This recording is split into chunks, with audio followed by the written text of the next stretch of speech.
It's a little windy up here, but here's how you tell something different. They burned through five ton split system air handlers in this building, 5 of them over the years. I installed these LG units.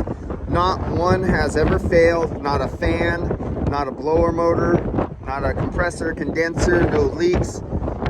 All 5 of their units had multiple leaks, multiple evaporators, multiple compressors, multiple condenser, fan motors, multiple blow motors.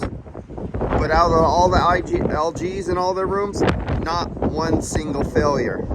What's that tell you? These all have high pressure limit switches, low pressure.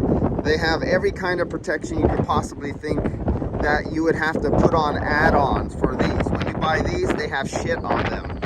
They have nothing. If it's 100, when we had 105-degree weather, they all blew off and stopped working. These all had no problem when we had our heat wave at 105 degrees.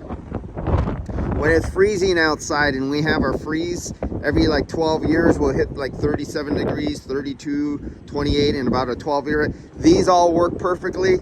All these fall flat on their face. Why the hell do they still sell shit like this? Why are there people selling crap on the market when you have Daikin, Mitsubishi, Samsung, LG sell shit that was meant to work from one extreme to another? They still sell crap like this on the market. Sorry, I'm going to piss a lot of people off with what I just said.